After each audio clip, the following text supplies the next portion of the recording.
As the Nationals made a big decision on center fielder Victor Robles' future here in DC, let's talk about Nationals prospect Jacob Young and the future that holds for him.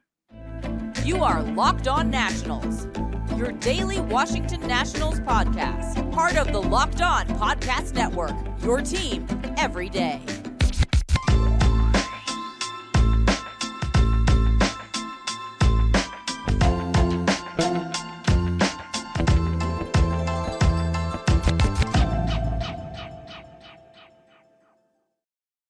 And thank you all for making Locked On Nationals your first listen every single day, as we are free and available wherever you get your podcast. I'm your host, Ryan Clary. You can catch me over on Twitter at RyanClary11 and as well as the show page at LO_Nationals for all your latest Nationals news and notes. And of course, much, much more. Just search Locked On Nationals wherever you get your podcast and hit that subscriber button, including over on YouTube. And today's episode is brought to you by FanDuel. Make every moment more right now. New customers get $150 in bonus bets with any winning $5 moneyline bet. That's $150 if your team wins. Visit FanDuel.com/lockedon to get started. Later on in today's show, we're going to be talking about somewhere the Nationals need to desperately improve on. And this kind of coincides with first baseman Dominic Smith, in which I believe that Dominic Smith, his future here in DC is a little bit iffy. We're kind of going to discuss that a little bit later on. And also, not just Dominic Smith, but a few other things as far as slugging goes, and they need to improve in one particular area. But let's start off with Jacob Young, the Nationals' top 30 prospect, really unanimously on any site that you check. Jacob Young, a mid-round pick out of the University of Florida. Someone who, when we drafted him, not really many expected this huge impact. In fact, not many people really expected this climb up to the majors, in which Jacob Young did in 2023. And we kind of talked about this on Friday's show. But again, when you rise from high A Wilmington all the way to AAA in just 1 year, and then also make your jump into the major leagues, I think that tells you right then and there what this Nationals team really thinks about Jacob Young. I think this is someone who they believe could be a fourth outfielder type. This is someone who they think possesses a lot of different skill sets in which you will need on a contending team. Now, is he going to be an everyday center fielder? That's something we're going to get into here a little bit later into the segment. But Jacob Young, I think the Nationals are a lot higher on Jacob Young than I even think a lot of us even think. The reason why we were saying this and the reason why we keep on pounding this drum is because the Nationals, they showed us what they thought of Jacob Young. Let's look at the marquee prospects here. Robert Hassel III obviously had a little injury there in spring training, was recovering from that haymate injury, but we saw what the Nationals wanted to do with him. When they wanted to do with him, stick him in AA, leave him there, and that's what happened. He stayed in the whole level for the entirety of the 2023 season. James Wood, starting in high A, got moved up to AA. That was it. Dylan Cruz, he flew through the national system all the way up to AA from low A Fredericksburg and even from rookie ball for a game. You've seen the movement that the Nationals have really had over the course of this season with not just him, but Jacob Young is the guy who flew through this Nationals system, going from A ball all the way to the major leagues in just one season, and also putting up some really big numbers in honestly both spots. Now, up in the majors, his numbers weren't incredible, but down in 2023 throughout the minors, this was someone in which we probably slept on just a little bit. And I say we, probably me. He batted .305 this season, had a .376 OBP, a .418 slug, and a .794 OPS in 112 games down in the minors this year. Those numbers regardless. It doesn't matter what kind of prospect that you are. It doesn't matter if you're a 7th round pick, a 11th round pick, a 1st round pick. Those numbers are good. Those numbers are wildly impressive for someone who doesn't possess all the mightiest skill set in the world. He doesn't really have this power bat. He doesn't really have all these different tools that top prospects like Dylan Cruz and James Wood has. This is someone who I believe is just a high quality baseball IQ kind of mind. That's kind of the gist of what I saw with Jacob Young this year. This was someone who made all the right decisions. He hit the cutoff men. He made the right plays. And if you think back when he was manning center field, really for the majority of the final month of the season, Jacob Young was impressive on the defensive side of things as well. That is kind of something that, we haven't seen all too often from National center fielders. Victor Robles is a great center fielder, don't get me wrong.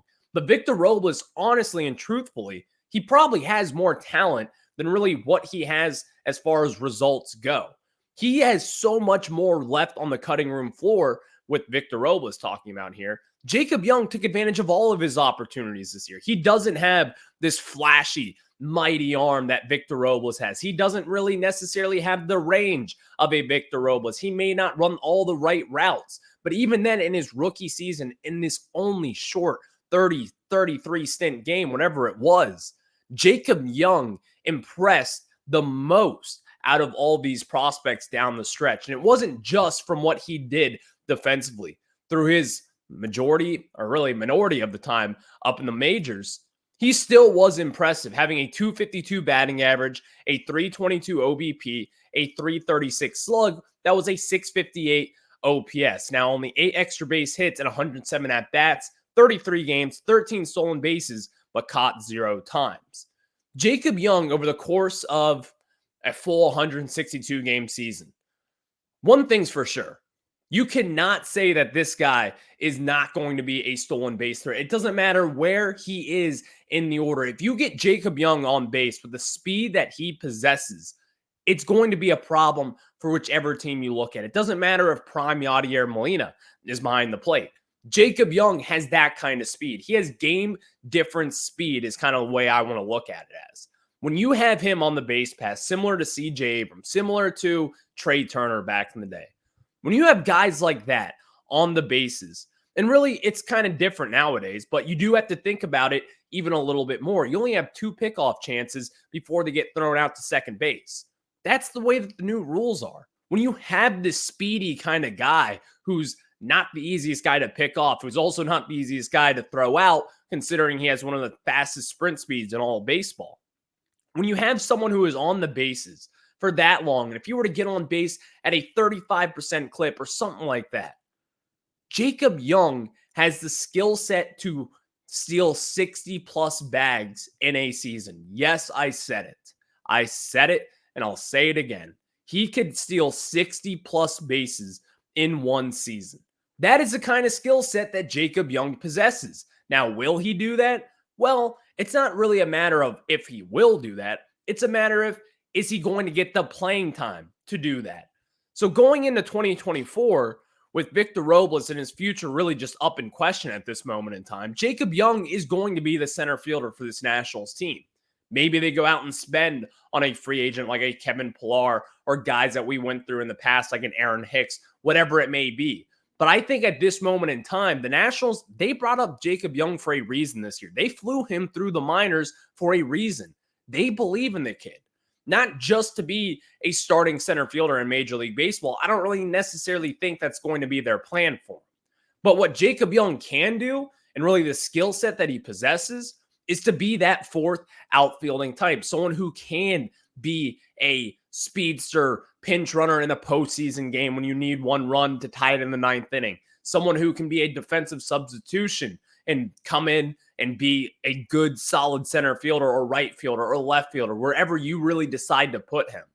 That's the kind of flexibility that Jacob Young has. And over the course of this season, I think one thing really impressed me throughout his time, the baseball IQ.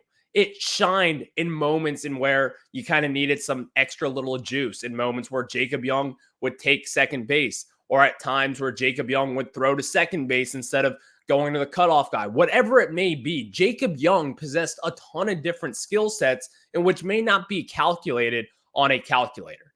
You can talk about the flashiness of Victor Robles in the outfield. We can talk about the power potential with Victor Robles and what he may have a little bit more power than Jacob Young. Whatever that is, the Nationals have showed their cards with Jacob Young. They want him in this system to really work out to hopefully be that fourth outfielder type down the road. And at this moment in time, going into 2024, I'm not seeing the Nationals spending big on any free agent outfielder. I'm not really seeing the Nationals going out there signing some one-year guy like a Corey Dickerson again to throw out there and hopefully trade him at the deadline. I'm not necessarily thinking that at all. In fact, not so whatever at this point. You have Dylan Cruz and James Wood down in the minors. They're going to be up in the majors at some point next season.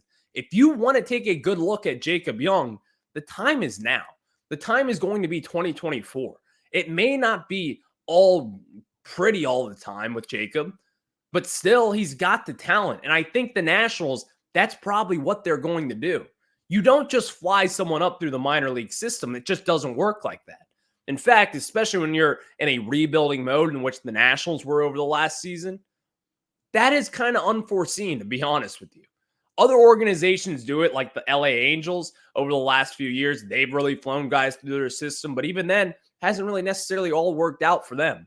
Jacob Young being a middle round pick, a college bat, someone who is a promising prospect, you could say, it's still pretty surprising considering he just flew up the national system in that limited amount of time. And again, the skill set that he possesses, he may not get on base all the time. He may not even have all the best power in the world.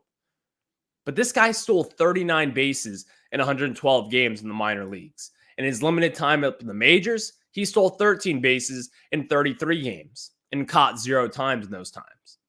Jacob Young's got the talent to really kind of take advantage of what could be kind of this hole between the Nationals outfield while you wait for guys like Dylan Cruz and James Wood.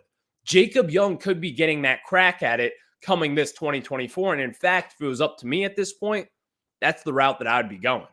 Thank you guys for making Locked On Nationals your first listen every single day, as we are free and available wherever you get your podcasts. And of course, catch us wherever you get your pods. Just search Locked On Nationals, and that is where you will find us. Before we get into talking about Dominic Smith or free agent edition, we're going to get into some first base metrics because Dominic Smith, iffy at best 2023 season. We're going to discuss that, really the future of what the Nationals need over at that corner position. But before we do that, let me tell you guys about our friends over at FanDuel. And guys, score early this NFL season with FanDuel, America's #1 sportsbook. Right now, new customers get $150 in bonus bets with any winning $5 moneyline bet. That's $150 if your team wins. If you've been thinking about joining FanDuel, there's no better time to get in on the action, and the app is so easy to use. There's a wide range of betting options, including spreads, player props, over-unders, and much, much more. So visit FanDuel.com/lockedon and kick off the NFL season. FanDuel.com/lockedon and kick off the NFL season with us. Visit FanDuel.com/lockedon. And of course, FanDuel is the official partner of the NFL. Now we get back into it as the Nationals are not playing anymore. It is the offseason here in November 6th, 2023. What a fun season it was, really. But not so fun was Dominic Smith. And really, this is kind of it's a territorial thing, I think, with Dominic Smith. It's a little bit weird because Dominic Smith, there's two different stories about him. There's two different Dominic Smith that you can talk about. Let's talk about the good first. Dominic Smith defensively, if you guys were not aware, I think we all are. Over the course of this season, one thing was proven true. Dominic Smith defensively as a first baseman is very, very valuable. You saw all the errant throws from C.J. Abrams, back from Jeimer Candelario, Luis Garcia, really all over the place. Dominic Smith was that vacuum. He was that kind of guy that you needed to be that brick wall of a first baseman. Dominic Smith proved time after time that, yes, defensively, he is good. FanGraphs had him as the 5th best defensive first baseman in all of baseball throughout 2023. That is damn good. Up there with guys like Anthony Rizzo, Freddie Freeman, Christian Gonzalez, the National League Gold Glove Award winner. So many different things that you could like about Dominic Smith, but going forward, the Nationals, they also have an option to make with him. Do they want to tender him a contract in which wouldn't be that much money in the world. It would be a couple $1,000,000. It's kind of throwaway money for free agency at this point. But the Nationals, they do have an option to make here. What will they do? Because right now, the first base market, it's not like the biggest market in the world as far as positions go. There's a lot of pitchers this year. As far as first baseman goes, there's a couple interesting names we're going to get into here later. But even then, the Nationals, they're going to have to make a decision on Dominic Smith. And at this moment in time, what would I do? Well, what else do you have? What else do the Nationals have? You don't have any flashy first baseman down in your minor leagues that could step up here and make the jump in 2024. And yes, we talk about Yohandy Morales, Yo-Yo Morales, second-round pick in 2023's draft, who made it all the way up to AA this year and killed the baseball. Right now, he's a third baseman. We don't know if they're just going to make the switch over to first base at this moment. It's kind of easy to assume that. You could think that. He's got the size for it, and hopefully he's got the hands and defensive wellness to do all that stuff. But you can't just count on that. The Nationals haven't showed really any moves as to why they would do that down the line. But outside than that, the Nationals, they have options. And the option could be you either keep Dominic Smith, continue that defensive stalwart over there at the corner, or you go the free agency route and you try to get more offense. Because the problem this year with Dominic Smith, well, it was simply easy as this, the offense production from Dominic Smith. One of the least productive offensive first basemen in the entirety of the National League. That is where Dominic Smith kind of loses me a little bit. But again, I would re-sign Dominic Smith. I would still give him $3.5 million or whatever it would take to get him back here to DC. Just because you don't have that backup plan at this moment. And the backup plan at this moment in time with what we know would probably be Joey Meneses.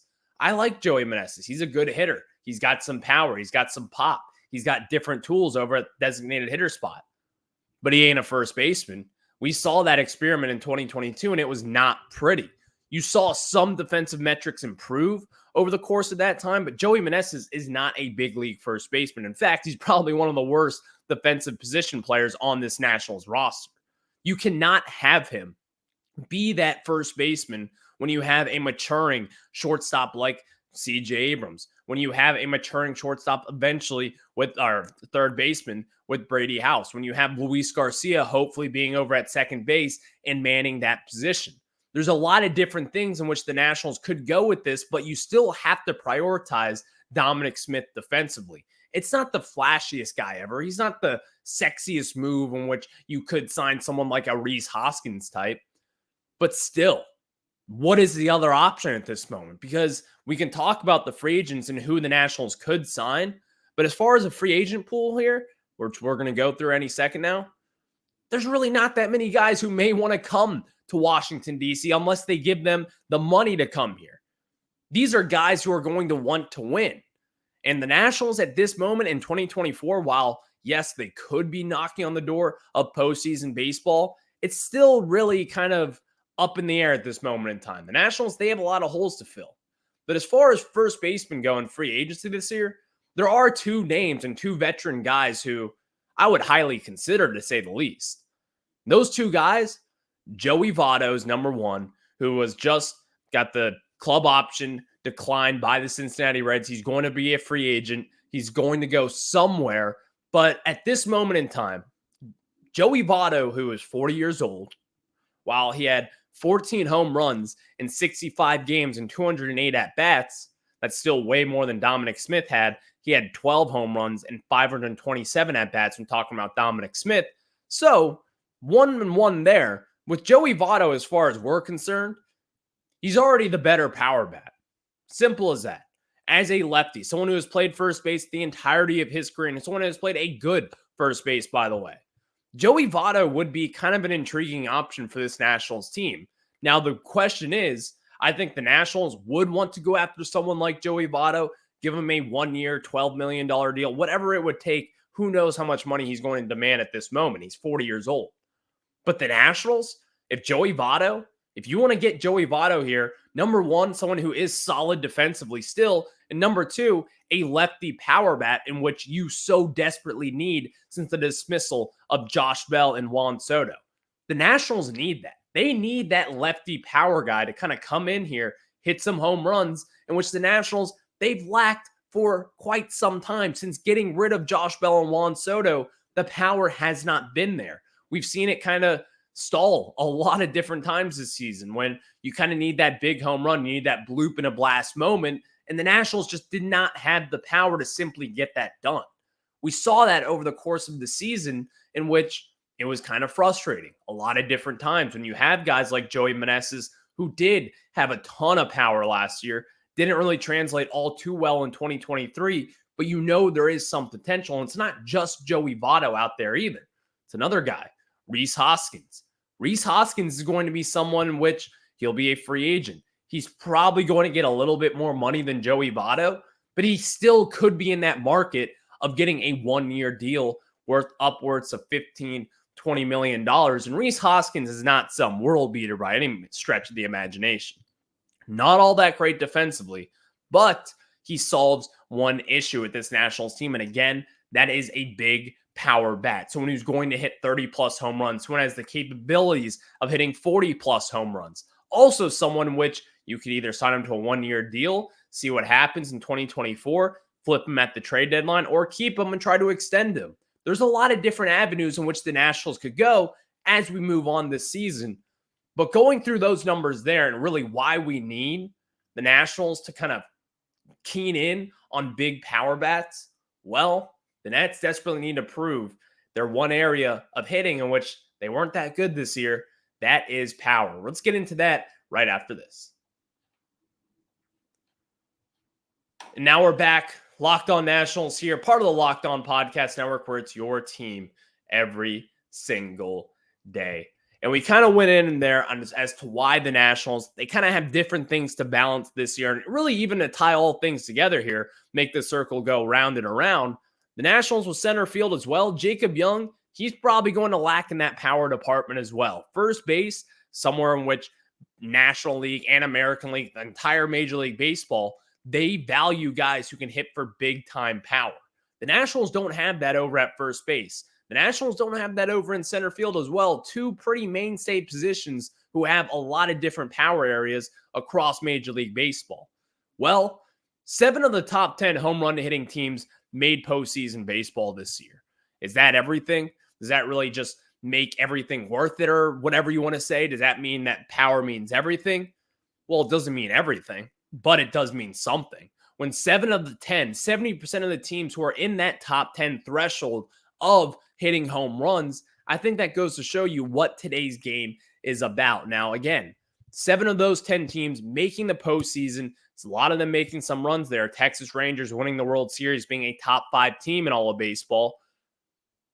You need power. The Nationals this year in 2023, they were second worst in baseball as far as home runs go. Only in front of the Miami Marlins, in which they had down years from all sorts of guys who just simply did not hit home runs. But the Nationals, well, you just need power. You need to go out there and sign someone in order to kind of refurbish this lineup again. The Nationals, they're not going to be creating their own luck by the way that they were hitting this year. The Nationals, they were a good hitting squad. They made a lot of contact a lot of different times, but in today's game, in 2023 and 2024, that's not what baseball is about.